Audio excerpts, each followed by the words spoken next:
It starts with a number, 14, not decades, not generations, just 14 short years. That's how much time scientists say we have left before a city-sized asteroid named Apophis swings dangerously close to Earth. 14 years might sound like forever, until you realize it's the same amount of time between now and the last iPhone without a camera. 14 years ago, half the world didn't even know what TikTok was. That's how fast it goes. And if you've been hearing whispers about Apophis before, it's because this rock isn't new. It was discovered back in 2004, and even then, scientists were nervous. But now, something has changed. The orbit, the speed, the odds. This isn't just some doomsday clickbait. NASA's top minds have gone quiet, closed-door meetings have intensified, and a strange silence has fallen over the agencies tasked with protecting us. What do they know that we don't? Is Apophis on a course to wipe out part of the planet? And why does NASA keep insisting everything is under control, even when some of their own data says otherwise? Next, we dive into the terrifying nickname scientists gave this asteroid.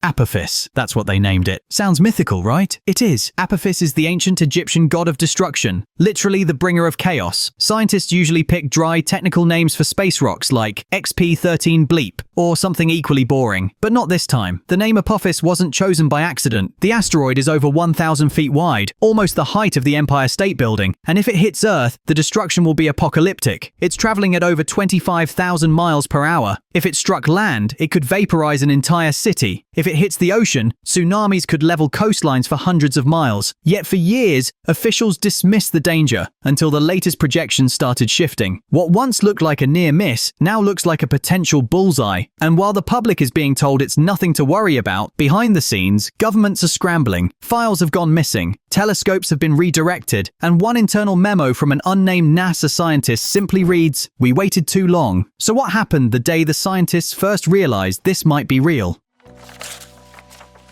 There was a moment, a very specific moment, when everything changed. It was in the early morning hours of March 23rd, 2029. That's when new trajectory models from deep space radar showed something terrifying. Apophis had shifted, just slightly, but enough to change everything. The asteroid's path bent closer than ever before, threading the gravitational eye of the Earth. One small change now could mean a deadly impact later, the phrase used in internal reports. Keyhole event. It refers to a narrow zone in space, less than 600 miles wide, where if Apophis passes through, Earth's gravity will act like a slingshot, pulling the asteroid into a direct collision course 13 years later. And guess what? That zone isn't empty anymore. It's right in Apophis's path. When scientists ran the numbers, some got up and left the room. Not from fear, but from hopelessness. If it slips through that keyhole, there's no way to push it off course in time. Which leads to the obvious question, what is NASA doing about it? The answer is darker than you think. Let's talk about the secret meetings. It wasn't on the news, it wasn't live streamed, but it happened. On June 15th, 2031, NASA called a sudden, private meeting at the Johnson Space Center. The room was sealed. No press, no outside access, just a tight circle of planetary defense specialists, aerospace engineers, military liaisons, and a small group of high-clearance government officials. According to a whistleblower who spoke under anonymity, the mood was grim. Charts showed the most recent Apophis trajectory intersecting directly with Earth's gravitational capture window. The worst-case scenario was back on the table. But it wasn't just the impact they feared. It was the panic, the societal collapse, the pressure to act when no action would be fast enough. That's when one of the officials asked the question no one wanted to hear. Should we tell the public? The room reportedly went silent. Eventually, someone said, "Not yet," and that was it. No press release, no warning, just classified files, shredded timelines, and a growing sense of doom. But what are they hiding in those closed-door sessions? Here's where it gets interesting. Since 2031, NASA has held over 20 off-record meetings about Apophis. Not strategy sessions, not press briefings. Real behind-the-curtain talks, held in military-controlled zones with no access to outsiders. One of them took place at White Sands Missile Range. Another, in an underground section of the Jet Propulsion Lab in Pasadena. Why the secrecy? What are they planning that we're not allowed to see? Sources say it's not just NASA involved anymore. DARPA, the Department of Defense. Even foreign space agencies are cooperating. operating, though no one will say exactly how. Rumors speak of test missions that never made it to the news, spacecraft prototypes being launched under unrelated names, and even plans to launch a nuclear payload into deep space. The plan? Unknown. The timeline? Classified. And still, the public is told not to worry. The asteroid will pass us safely, they say. But if that's true, why are they quietly mapping the exact locations on Earth where an impact would be most catastrophic? Next, we'll reveal the map they hope you'll never see. In a locked server room inside NASA's Langley Research Center, there's a file so heavily restricted that only 7 people reportedly have access. Its name? AZ Path RG7, but insiders just call it the Zone Map. It's a classified impact prediction simulation that models dozens of scenarios involving Apophis. And not just for its first flyby. The file outlines projected zones on Earth where an eventual impact could cause irreversible devastation. Some of the areas marked in red? The eastern seaboard, Central Europe, parts of India, and one chilling possibility, the Gulf of Mexico, where a strike could cause a super tsunami that engulfs entire coastal regions of the southern US. These maps aren't public. Not even the United Nations has been briefed on the latest simulations. But if you've ever wondered why so many high-profile billionaires are buying land in inland Wyoming or rural Montana, now you know. They've seen the map. They know what's coming. But why can't we just destroy the asteroid? Because it turns out we probably can't. Hollywood loves to show astronauts drilling bombs into asteroids like it's a weekend job, but the truth is far less cinematic and far more terrifying. Apophis isn't some light rock you can nudge out of orbit with a space hammer. It's a monster, a space mountain made of dense nickel, iron, and possibly even porous rock clusters that could absorb impact like a sponge. Worse, its spin is irregular. That means it's not just flying, it's tumbling. This makes any mission to land on or deflect it almost impossible. One NASA engineer described it like trying to land a paperclip on a bullet while blindfolded. And even if we could hit it with something powerful, like a nuclear warhead, there's a horrifying possibility. We might just break it into several smaller, equally deadly pieces, a shotgun blast instead of one bullet. That's why the military's been so quiet. That's why the meetings have gone dark. Because stopping Apophis might be harder than surviving it, and some people think NASA's not trying to stop it at all, but preparing for what happens after.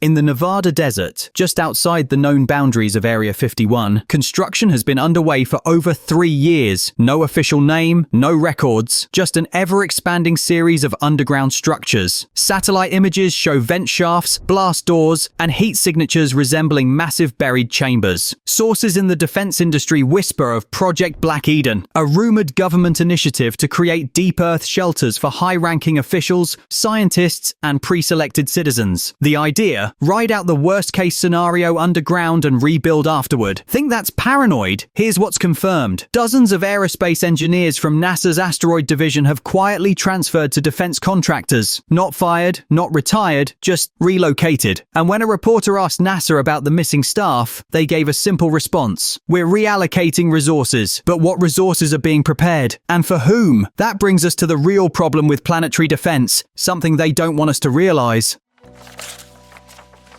NASA does have a planetary defense office. It's real, it's official, it even has a website. But behind the polished press releases and animated impact simulations is a harsh truth. We're not ready, not even close. The current defense system is designed more for detection than action. They can tell us something is coming, yes, but when it comes to physically doing something about it, there's no tested response system, no asteroid redirector, no nuclear intercept program on standby, and worst of all, time is against us. Missions like DART, where we slammed a spacecraft into a harmless asteroid, were more PR stunt than real-world solution. Apophis is bigger, closer, and more dangerous. Multiple internal documents describe the next flyby in 2036 as a decision point. That's code for, it's either now or never. If we don't act before then, we lose our chance. Forever. And just when you think things can't get worse, someone leaks the truth. It started as a small breach, a few emails, nothing earth-shattering, but within hours, screenshots were circulating through encrypted forums, allegedly taken from internal NASA servers. The messages were from top-level staff, discussing trajectory deviations, failed containment models, and something called Tier 0 protocols. One line from a senior project leader stood out. Prepare your family. This isn't going public until it's too late to panic. Even worse, a single attachment labeled Event Horizon 2239 included a document listing listing timelines for emergency military lockdowns in urban areas. The implication? The government might already have a game plan for civil unrest once the truth gets out. Reddit threads exploded, conspiracy forums went dark, and then silence. Almost every source that posted the leak vanished. Accounts deactivated or deleted within days. Coincidence or something more? The next chapter takes us into the eerie blackout of information around military movements. One strange pattern started showing up around late 2032. Military installations that had been routinely open for public tours or satellite observation suddenly restricted access. Fort Greely in Alaska, Vandenberg Space Force Base in California, a high-altitude training facility in Colorado. All went dark. No announcements, no updates, just total operational silence. Then came the reassignments. Thousands of troops quietly relocated with no explanation. Satellite data revealed freshly paved roads leading into remote mountain ranges, and even more disturbing, an entire cluster of aircraft hangars that disappeared from view in Nevada after being covered by a series of massive dome structures. What are they hiding? Multiple insiders suggest these are staging points, not for war, but for continuity of government. In other words, shelters, survival gear, and evacuation protocols in case Apophis makes impact, but the public still left in the dark. And the reason becomes clearer once you see what the latest impact model looks like. The most updated impact simulation model, created by independent astronomers using open-source data, paints a chilling picture. If Apophis passes through the so-called gravitational keyhole in 2036, then 13 years later, in 2049, it could slam into Earth with the force of over 1 million nuclear bombs. That's not hyperbole, that's basic physics. The impact would release energy equivalent to over 100,000 megatons. Cities would be vaporized. Firestorms would ignite for hundreds of miles. The sky could darken for months. Crops? Gone. Oceans? Boiling near the strike zone. And here's the kicker. The odds of a direct hit are still considered low by officials, but the margin for error is microscopic. A half-degree difference in trajectory is the only thing separating survival from extinction. That's why NASA has gone quiet, because they know that once the public sees that model, panic begins. But let's say it does happen. What would life even look like afterward? Let's imagine for a moment that Apophis hits. It crashes into the Atlantic Ocean at just the right angle. The blast sends a wall of water, over 500 feet high, racing toward the eastern seaboard. New York City? Gone. Miami? Gone. Boston, Charleston, Wilmington? All underwater. Inland, shockwaves topple buildings. Power grids collapse. Food supply chains break within days. People flee, but to where? The air thickens with ash. Global temperatures drop. We enter what scientists call an impact winter. Crops fail. Mass starvation begins. Governments fall. Civilization, as we know it, fractures into survival zones. Only the most remote regions, small mountain towns, deep wilderness zones, and specially prepared bunkers remain stable. In this scenario, the survivors are not the richest. They're the most prepared. So which cities are most at risk of disappearing completely? Based on current projections, a direct impact in the Atlantic or Gulf of Mexico would erase the entire southeastern quadrant of the United States. Gone! We're talking Miami, Orlando, Atlanta, and possibly even Houston depending on the shockwave. But it's not just about ground zero. Coastal cities from North Carolina all the way up to Massachusetts would be crushed by walls of water and debris. In Europe, cities like Lisbon, Barcelona, and parts of southern France could face annihilation. South America's northern edge? Gone. And don't forget, an ocean impact sends shockwaves around the entire globe. Tsunamis would curl back around to hit the west coast of Africa. And the fallout? It would carry fine particles of dust and ash across every continent, choking the skies and blocking sunlight. This is not a localized disaster. It's global, which is why the rich aren't planning to escape the city. They're planning to escape the surface.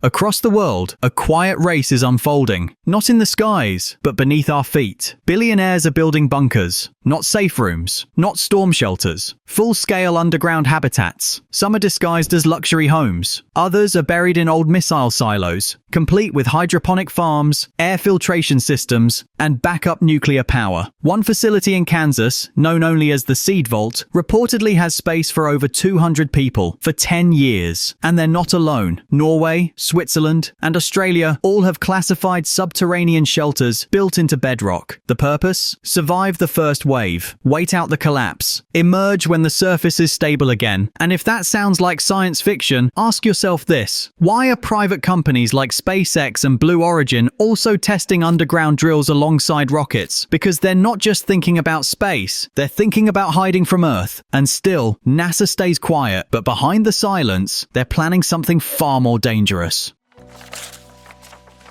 When Elon Musk was asked, why Mars, his answer sounded like a joke. Because Earth has an expiration date. But what if it wasn't a joke? What if he knew something we didn't? In recent years, high-level investors and tech billionaires have poured billions into off-world colonization, cryosleep research, and orbital stations. Not just for exploration, but escape. SpaceX, Blue Origin, and even defense-backed aerospace startups are now working on long-term life support systems in orbit. Quietly, secretly. The goal, not just to observe from space, but to leave. In one leaked financial record, a SpaceX executive used the term selective migration. Translation: a list of who gets out if Earth takes the hit. And NASA? They're involved. Reports suggest a series of joint contingency simulations, codenamed Exodus runs, have already taken place at undisclosed launch sites. But how do you sell safety to the public while your elite prepare to run?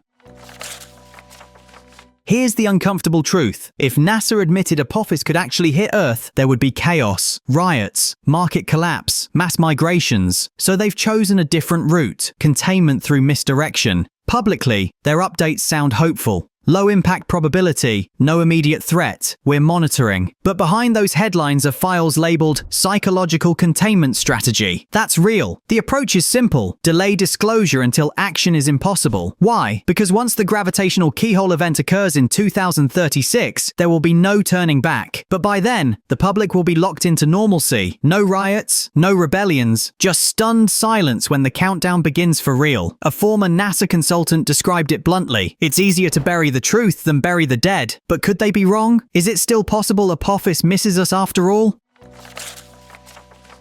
Let's be fair, there is a chance Apophis misses. A very real one. The asteroid could sail past that gravitational sweet spot, miss the keyhole by just a few hundred miles, and never threaten Earth again. Space is unpredictable. Tidal forces, solar radiation, gravitational tugs from other planets, they could all nudge the asteroid off course. NASA still hopes for that scenario. So do we. But the real fear isn't just whether it hits, it's that we're not prepared either way. If it misses, we breathe easy, but learn nothing. If it doesn't, we're out of time. No tech, no plan, no real defense, just 14 years wasted on comfort and silence. So while hope remains, so does uncertainty and fear. And this is why behind every smile from a NASA press conference lies the unspoken question: what if they only have one shot left?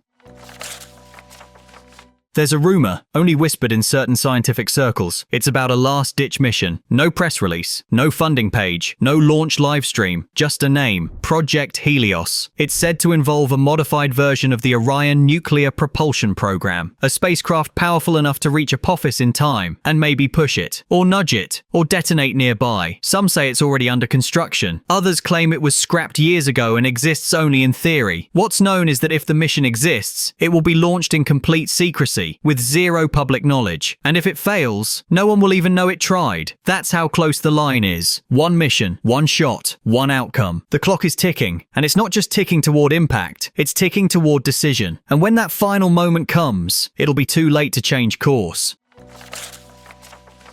14 years, that's all. In cosmic terms, it's nothing, a blink. But for us, it's everything. The countdown is real. NASA knows it. The Pentagon knows it. The billionaires hiding in the desert know it. And maybe now, you do too. This isn't just a story about an asteroid. It's about truth, timing, and trust. It's about what happens when the sky becomes a threat. And those sworn to protect us choose silence over panic. Maybe Apophis misses. Maybe the Earth is lucky one more time. But maybe, just maybe, this is the warning shot. The final test. The moment humanity is forced to ask, are we watching the end from our rooftops? Or are we the generation that finally takes space threats seriously? Because the countdown isn't slowing down. It's already started.